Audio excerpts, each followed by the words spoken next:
All right. Okay. So, well, hello, welcome, and thank you for taking time to participate in this interview. My name is Alejandro Santana, and I'm conducting this research on behalf of UF to better understand the experiences of undergraduate architecture students as yourself, who are nearing graduation. We're conducting this research to better understand the concerns uh, that you guys face when you're about to graduate, particularly regarding your transition from university life onto your next career path decisions, or if you're going to go into further education. The insights that you will provide during this interview are invaluable in helping us improve our support services for students like yourself. And just so you know, all of your responses will be kept confidential. And before we begin, do you have any questions about the interview? No, good Perfect. to go. Okay, so to get started, I'm just going to ask a couple questions just to get to know more about yourself and your demographics. So if you could please introduce yourself and tell me a little bit more about your background. My name is John White. I'm an architecture major at UF. I'm in my senior year right now. Um, I come from the Orlando area, in a little town called Tavares, but I just say Orlando. Oh, I've been there. You've Nice been little town. there. So my next question would be, are you the first in your family to go to college? No, the first to go to university, but not To college. university. No, not even that. Not even that. I lied. I'm not. Sorry. Okay, no, no worries. Um, what were your parents' majors in college? My mom majored in, she doesn't use it anymore, but I think biology. Mhm. Yeah. Okay. And so what made you choose architecture as and kind of what about the UF architecture program kind of gravitated towards you choosing that program? So I chose architecture because it's like a balance between like art and logic. So it's like that was really appealing to me. Um, and it has a good income. But UF stood out to me because of Bright Futures. And also they just have a really good program in general. So Great. yay, free college. It's great. I can't complain. Yes. Um, so if you could just briefly describe what your academic journey was here at UF, and the give me a more insight on the program itself.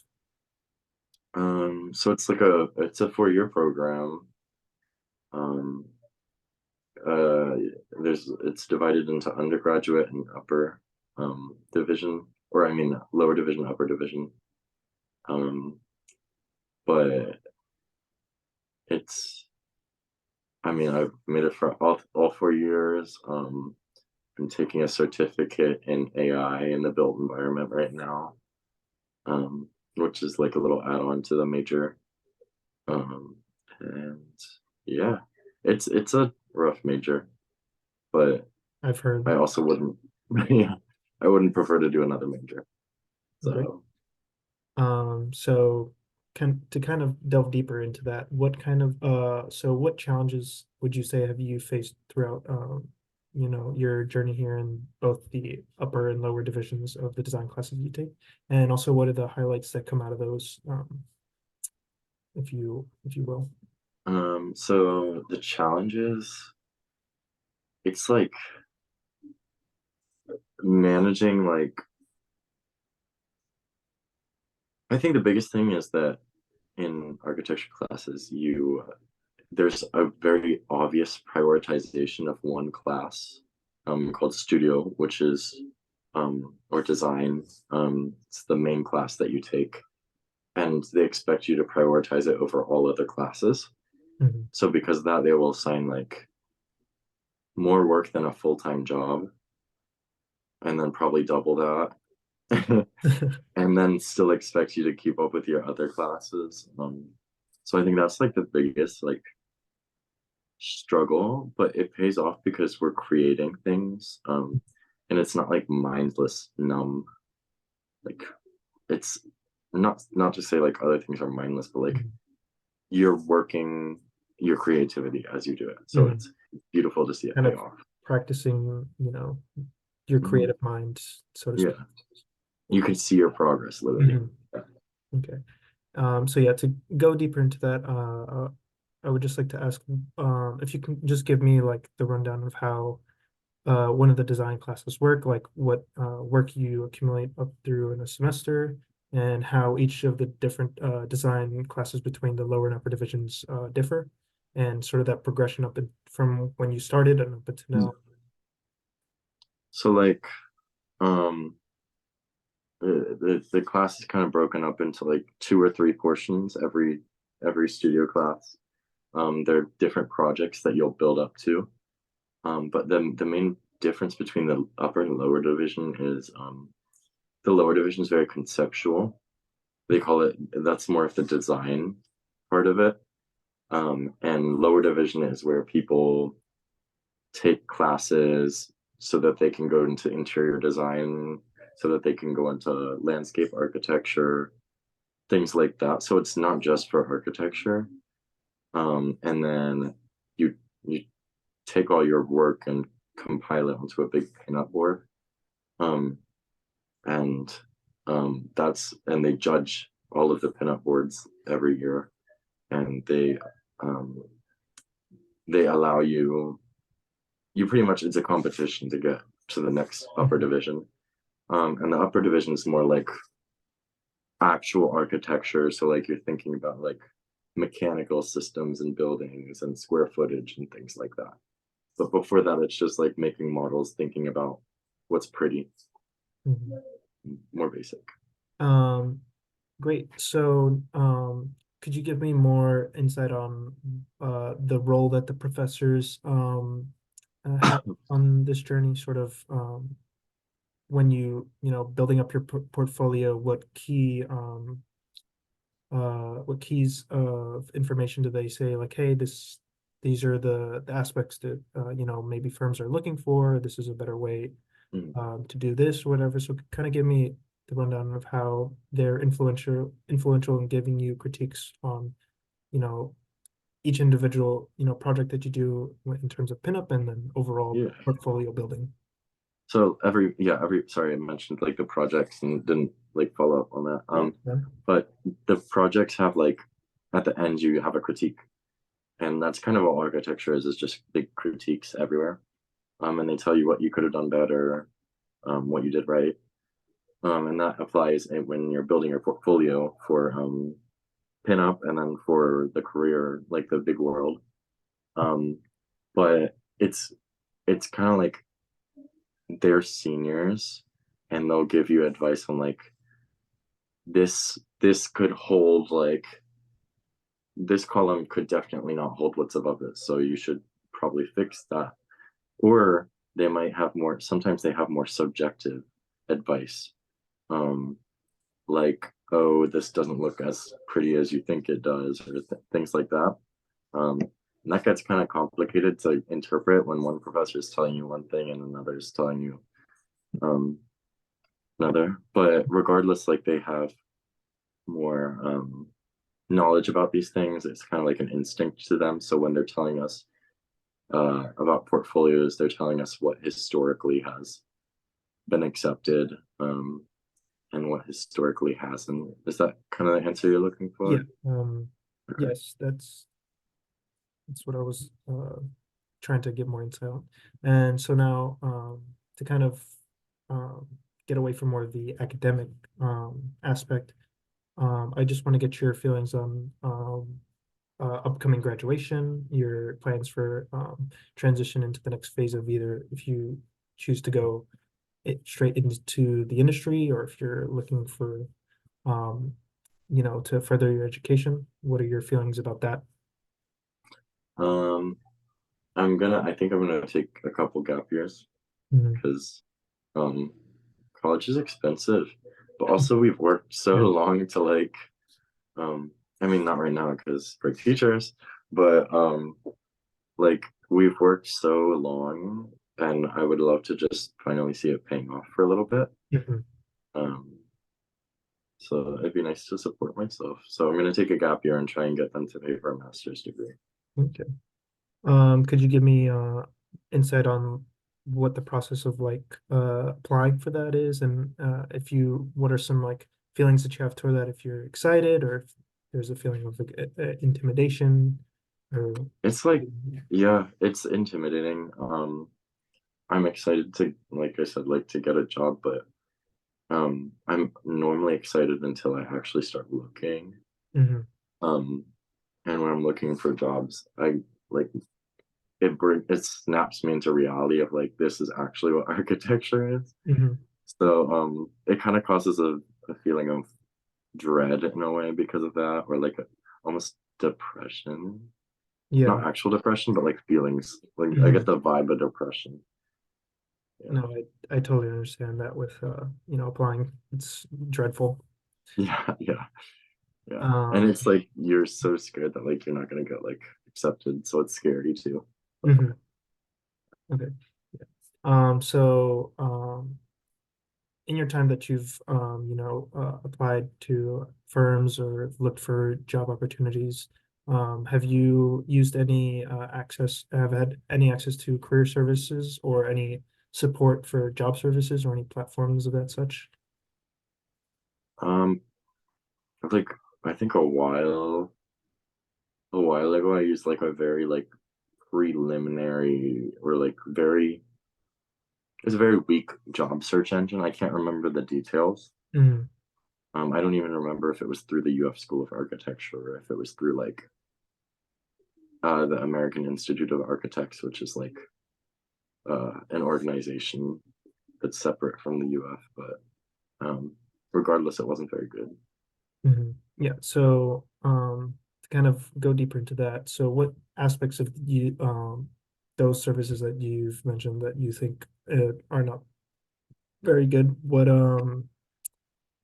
areas do you think could have like improvement? What's like lacking about it, kind of from what I've heard about you know in architecture is that it's more important kind of the in-person connections and just like the networking aspect. So what do you Mhm. think that the sort of like online and like, that those services can improve on? And if there's any redeeming qualities that they have at all? Like I think that the at least the services I've used are very like stark, Mhm. and very like here's the company, here's where they're located, um, here are the roles. Maybe even at that, like I feel like even saying the roles that they have is like giving them too much credit. Mhm. Um, so they kind of just list services and have like contact forms. But like the thing is, architecture is an art, Mhm. and art has like a soul, and like you need to like meet the people that are creating this art. So I think the way that maybe that could be like solved is like I don't know, like something where it's like setting up video chats Mhm. with employers or something like some sort of system like that. Mhm. And or like something where you can more accessibly view a portfolio than just pressing like that really weird hyperlink that Mhm. kind of gives like coding vibes Yeah. as opposed to just the portfolio being right there as soon as you open the page or the application. Mhm. Like that alone just like would change things. So kind of like Uh, like an ecosystem that has like kind of, all the aspects of like, um yeah, yeah. stuff. Okay. hmm One that's just more visual, Hmm. that's Yeah, more 'cause like, obviously as a architecture major, you're very visually inclined, so I feel like hmm architecture students would definitely feed off of that. yeah, absolutely. If like, yeah, uh, everything we do is like everything we touch. I had a professor tell me one time, everything we touch, we need to be obsessed with the way it looks. Hmm. And there's some truth to that. So Yeah, great. So have you had any experience with like networking opportunities here? You have, say, like the career fair or any alumni connections or any club connections if they've given you any, sort of opportunities, if you can share those experiences. I think yeah, I did the career fair. It gave me a good amount of opportunities. Um, None of them like worked out, Mhm. but that was 2 years ago. And then I went this year, but I was looking for um jobs in New York. So going to a career fair in Florida and looking for jobs in New York was a little difficult. Mhm. I did find a few firms that are like nationwide or worldwide. Mhm. The sort of Um, bigger ones that are. yeah, but I mean, at the same time, like I said, like you need that interaction for artists. Mhm. And they were Florida's hiring manager, not New York's hiring manager, so Yeah. it kind of didn't work out. Um, but other than that, uh, the club I'm in, AIAS. So I told you about AIA, Mhm. um, the one that I found the job search through. Mhm. The student organization had a meeting, um, like some legislative event, some lobbying event in the Capitol, um, and like a bunch of actual AIA members were there from like architecture companies and stuff like that. So that was a good opportunity to just like sit there and talk with people and get to know everyone. Mhm. And that I feel like gave the most business opportunities. It wasn't like a career fair where you're just interviewing, it's just you're relaxing and having like tapas and talking with people. So Great. it's like an influencer networking party. Sounds fun. Okay. So I'm just gonna have a couple questions left. So in your opinion, what skills or knowledge that do you believe that are essential for a successful transition into your desired career path or your further studies when you get to that down the line? Wait, sorry, what was that? Sorry. In your opinion, what skills or knowledge do you believe is essential for the successful transition into your desired career path or further studies? I think the most the most desirable skill to have is Riz. Some some charisma.